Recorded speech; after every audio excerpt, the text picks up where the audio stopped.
Alors on passe maintenant au préservatif et on va commencer par le préservatif externe. Donc autrement dit, ce qu'on appelait avant le préservatif masculin. Il y a vraiment un très large choix sur le marché quant au type de matière, au type de texture, s'il y a des rainures, de couleurs, de goût. Les vendeurs de préservatifs externes ont été très inventifs là-dessus et on propose vraiment une très très large gamme de types de préservatifs. C'est l'une des rares contraceptions, on va dire, masculines où il y a du choix. Et donc le taux d'échec des préservatifs externes, il est de 2% en utilisation parfaite et il s'élève jusqu'à 13% en utilisation réelle. Donc voilà, ça dépend un peu des années. Là, en ce moment, c'est 2% et 13%. Il y a d'autres années, c'était 3 et 14%. Enfin voilà, ça dépend un petit peu des études actuelles. Donc il y a des choses que vous savez sans doute sur le préservatif, de comment bien utiliser un préservatif.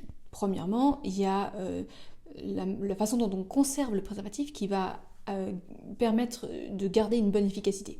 C'est-à-dire qu'un préservatif, normalement, ça ne se conserve pas dans une poche, dans un portefeuille, dans un sac à main, près d'un radiateur, dans une voiture, dans tous les endroits où il y a beaucoup de frottement ou de changement de température. Toutes ces choses-là vont fragiliser le préservatif et risquent du coup de faire une rupture au moment de l'utilisation lors d'un rapport sexuel. Il faut bien sûr aussi l'utiliser correctement, c'est-à-dire que c'est pas quelque chose qui se met en cours de route, c'est bien quelque chose qui se met dès le début du rapport sexuel. On ne l'ouvre pas avec les dents, des ciseaux, etc.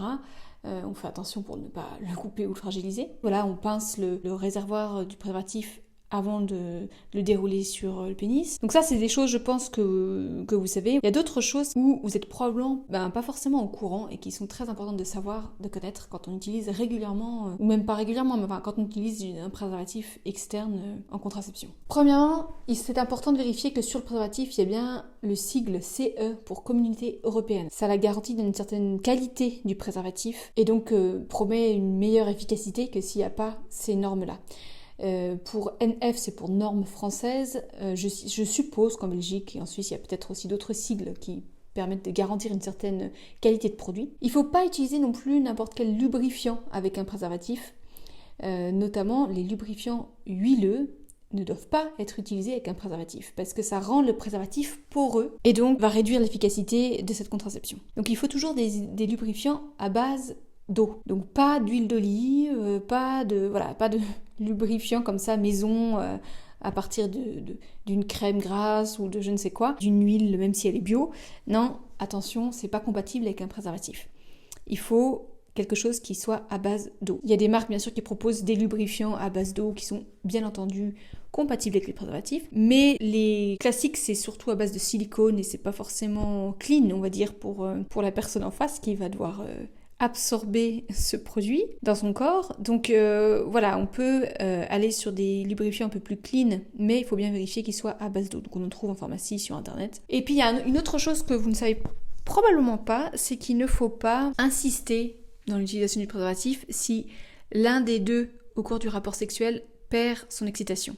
Si par exemple l'homme commence à perdre son érection ou la femme commence à être un peu plus sèche ou n'est plus trop dans le truc là, et ben c'est là qu'il y a le plus de frottement finalement et c'est là qu'on risque le plus une rupture de préservatif. C'est important, voilà, si l'un des deux au cours du rapport commence à fatiguer, il vaut mieux finir autrement que d'insister à tout prix pour aller jusqu'à l'orgasme, quoi. Une autre chose qui est à savoir sur le préservatif, souvent les hommes se plaignent du préservatif, ils perdent toutes les sensations, etc. En fait, il y a un petit tips pour ça, il suffit de mettre une noix de lubrifiant sur le gland avant de dérouler le préservatif. Et ça, c'est quelque chose qui améliore beaucoup la sensation pour l'homme. Et quand il y a aussi des pertes de sensation pour l'homme, c'est aussi souvent un problème de taille. Soit il prend un préservatif beaucoup trop petit par rapport à la taille de son sexe, soit voilà, il est trop grand. En général, trop grand, je pense que ça gêne quand même moins. Mais un préservatif trop petit par rapport à la taille du sexe peut vraiment rendre le rapport sexuel très désagréable pour l'homme. Donc voilà, il y a des choses à connaître pour améliorer quand il y a une perte de sensation comme ça. C'est soit l'homme ne lubrifie pas assez, soit il y a des fois une allergie à la matière du préservatif. Donc là, il y a différents types de matières qu'on peut utiliser qui peut améliorer beaucoup du coup, le confort pour le partenaire. Il y a à peu près une petite dizaine d'années, il y a un nouveau préservatif qui est sorti, une nouvelle technologie de préservatif.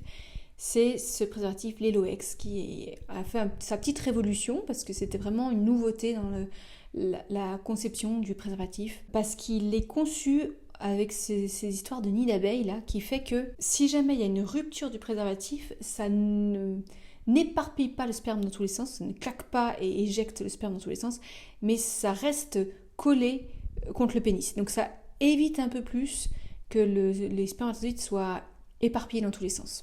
Donc ça a fait sa petite révolution au moment où c'est sorti. C'était vendu un peu comme étant incassable, hyper résistant, ultra fin, etc. Maintenant, avec les années, on se rend compte qu'il y a eu quand même quelques ruptures avec ce préservatif, il y avait des choses à redire, donc il fait un peu moins sensation aujourd'hui. Mais depuis, ils ont peut-être amélioré la qualité et la solidité de leurs produits. En tout cas, voilà, c'est un type de préservatif qui a utilisé une technologie un peu plus moderne.